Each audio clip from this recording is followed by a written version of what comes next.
nitumie nafasi hii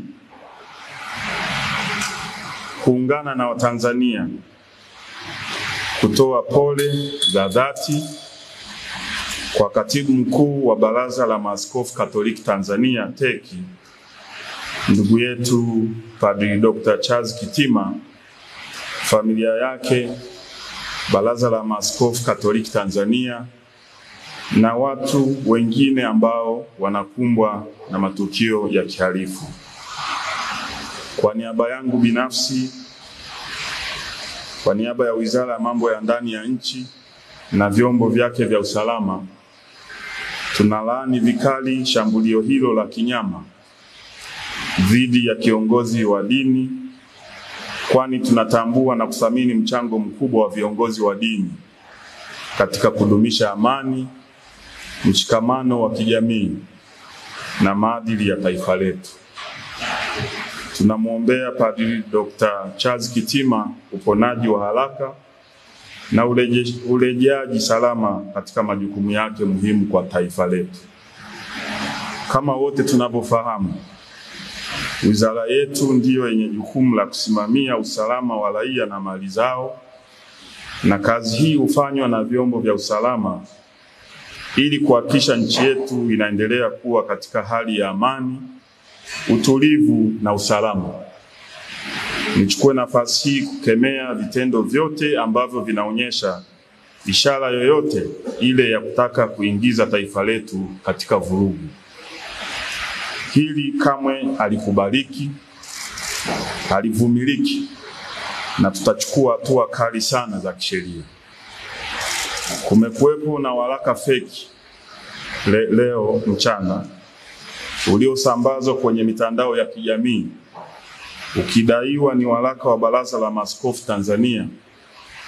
Baraza la Maaskofu Tanzania kupitia taarifa yake kwa umma imekanusha kuwa waraka huo haukutolewa na TEC na kuwataka wananchi, waumini na watu wote wenye mapenzi mema kupuuza kabisa waraka huo.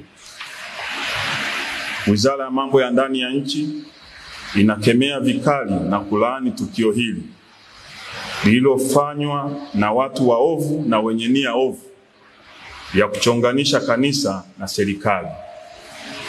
Wizara kupitia vyombo vyake vya usalama itafanya uchunguzi wa haraka ili kuwabaini wahalifu walioandaa taarifa hii, kwa kuwa huu ni uchochezi na uhalifu kama ulivyo uhalifu mwingine, na pia ni kutumia mitandao ya kijamii vibaya.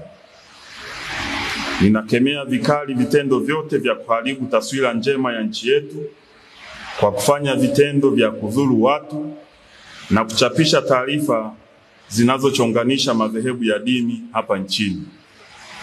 Naliagiza Jeshi la Polisi kumtafuta kwa haraka yule mtu aliyetweet kwenye mitandao ya kijamii kwamba siku za Kitima zinahesabika. Mtu huyu atafutwe haraka, ahojiwe ametumwa na nani, na hatua kali za kisheria zichukuliwe dhidi yake haraka iwezekanavyo, kwa kuwa watu wote watakaobainika kuhusika katika tukio hili wataingia kwenye mikono ya sheria.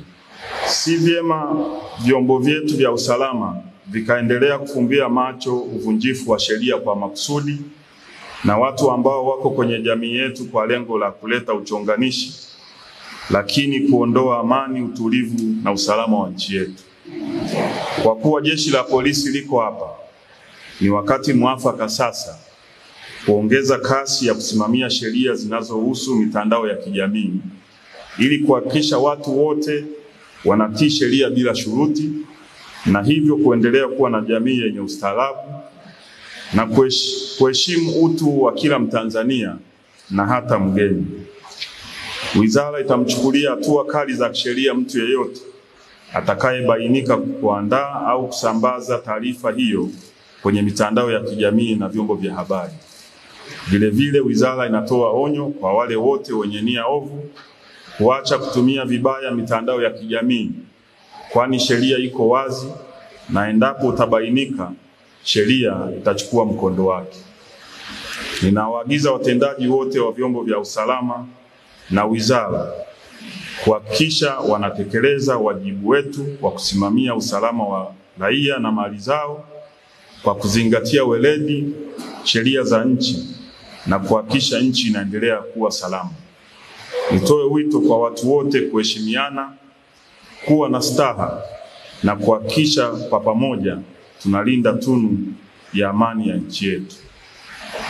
Niwahakikishie Watanzania wote kuwa nchi yetu ipo salama, na niwasihi wananchi kuendelea kutii sheria za nchi bila shuruti ili nchi yetu iendelee kuwa ya amani, utulivu na usalama. Naliagiza Jeshi la Polisi kuhakikisha uchunguzi wa kina unafanyika na kuchukua hatua zinazostahili dhidi ya wahalifu wanaotaka kuvuruga amani ya nchi yetu.